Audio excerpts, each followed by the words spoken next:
గౌరవనీయులు తుమ్మల నాగేశ్వరరావు గారంటే మాకు చాలా గౌరవం. వారి మాటలతో నేను సంపూర్ణంగా ఏకీభవిస్తా ఉన్నాను. ఈ చర్చ సభలో నిజంగా కూడా రైతుల గురించి జరగాలి. రాష్ట్రంలో కోట్లాది మంది రైతులు ఏం జరుగుతుంది, రైతు బంధు భవిష్యత్తు ఏంది అని ఎంతో ఆశతో ఎదురు చూస్తూ ఉన్నారు.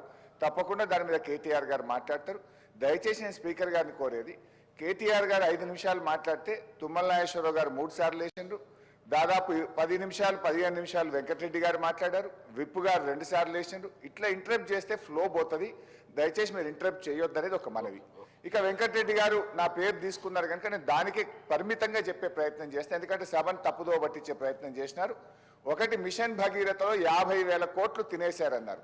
అసలు మిషన్ భగీరథకు అయిన ఖర్చే 28,000 కోట్లు అయితే 50,000 కోట్లు తినేశారని మాట్లాడడం సబబు కాదు. అది సభ రికార్డుల నుంచి తొలగించాలి. రెండవది, వారు మాట ఏమన్నారు, మా నల్గొండ జిల్లాకు అన్యాయం అయిందన్నారు. నేను నీటిపారుదల శాఖ మంత్రిగా పనిచేసిన. సభ అయిపోయినాక నేను ఆయన ఇద్దరం కలిసి సీదా పోదాం, పాండ్యానికి పోదాం, తుంగతుర్తికి పోదాం, సూర్యాపేట పోదాం, కోదాడ పోదాం. నాటి కాంగ్రెస్ పాలనలో 1 ఎకరానికి నీళ్లు రాకపోతే కాళేశ్వరం నీళ్లతోని 2 లక్షల ఎకరాలకు గోదావరి నీళ్లు పారించినమా లేదా, పోయి సీదా కాలువల మీద నడుచుకుంటూ ఈ నీళ్లు ఎప్పుడు వచ్చినాయి, కేసీఆర్ వచ్చినాక వచ్చినాయా, అంతకుముందు వచ్చినాయా అడుగుదామంటే అడుగుదాం. మూడోది, నల్లగొండకి ఏం చేయలేదని మాట్లాడడం కూడా కరెక్ట్ కాదు. నల్లగొండలో 3 మెడికల్ కాలేజీలు పెట్టింది కేసీఆర్ గారు. నల్లగొండ పట్టణంలో గతంలో మీరు మంత్రిగా ఉన్నప్పుడు ఎట్లా ఉంది, కేసీఆర్ గారు నల్లగొండ పట్టణాన్ని గత 5 ఏళ్లలో ఎంత అభివృద్ధి చేశారో నల్లగొండ పట్టణ ప్రజలను అడిగితే కూడా చెప్తారు అధ్యక్ష. యాదాద్రి పవర్ ప్లాంట్ ఇచ్చిన అధ్యక్ష. ఇలా నల్లగొండను అన్ని రకాలుగా ఆ జిల్లాను సమగ్రంగా అభివృద్ధి చేసింది బీఆర్ఎస్ పార్టీ. దయచేసి ఇంకా చాలా చెప్పగలుగుతా కానీ చర్చ రైతు బంధు మీద జరగాలి కనుక మీ మీద గౌరవం కొద్దీ మీ సూచన మీద కూర్చుంటున్నాం. దయచేసి డిస్కషన్ రైతు బంధు మీద జరిగే విధంగా కేటీఆర్ గారికి అవకాశం ఇవ్వాలి. చర్చను డైవర్ట్ చేయొద్దని కోరుతున్నాను.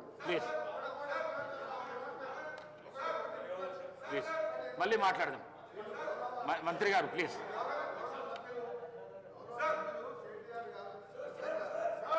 గౌరవ సభ్యులు కేటీఆర్ గారు 24 గంటల కరెంటు విషయానికి వచ్చినప్పుడు మాత్రమే లేచిన.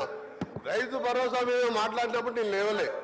రైతు భరోసా మీద మాట్లాడినప్పుడు రైతు భరోసా రాజశేఖర రెడ్డి గారు, నేను కేటీఆర్ గారు చెప్తున్నా, రైతు భరోసా మీద లేవలేదు సార్. ఇంకొకటి, వారు మళ్ళా సభను తప్పుదో పెట్టేసేగా హరీష్ రావు గారు నల్గొండ జిల్లాకు Congress party sir. Nagarjuna sir ఎవరు కట్టింది సార్? కేసీఆర్ కట్టిండా, వాళ్ళ ఆయన కట్టిండా? ఎవరు కట్టింది సార్? కేఎంఆర్పీ ప్రాజెక్ట్ కెనాల్స్ ఎవరు దగ్గర సార్? సూర్యాపేట 2 లక్షలు అంటున్నాడు. మొత్తం అబద్ధం సార్. పోదాం, సూర్యాపేటకి పోదాం. ఎందుకు సార్? సార్ మీరు ఒకటే, రైతు భరోసా కన్ఫైన్ కానీ ఒకరి సార్, రైతు భరోసాకు కన్ఫైన్ కానీ దాని మీద రైతు భరోసా ఏ విధంగా చేయాలో కేటీఆర్ గారు సలహా ఇవ్వమంటున్నారు. కరెంటు మీద 24 గంటలు అన్నప్పుడు మాత్రం నేను లేచాను. వారు కూడా మీరు సబ్జెక్ట్ డిబేట్ కావద్దని చెప్పండి. మేము అడగ మధ్యలో ఇది రైతులకు సంబంధించి అంటే ఓన్లీ రైతు భరోసా, రైతులకు వేరే సబ్జెక్ట్ మాట్లాడలేదు. మేము ఇంపార్టెంట్ చర్చ ఇది డైవర్ట్ అయితే. అవును సార్, మీరు కరెంటు విషయం వస్తే మళ్ళీ వేరే చర్చ పెట్టండి. కరెంటు మీద వేరే చర్చ పెట్టండి. ఇలా లాగ్ బుక్ లేదో బయట పెడతా నేను. ప్లీజ్ కూర్చోండి ప్లీజ్.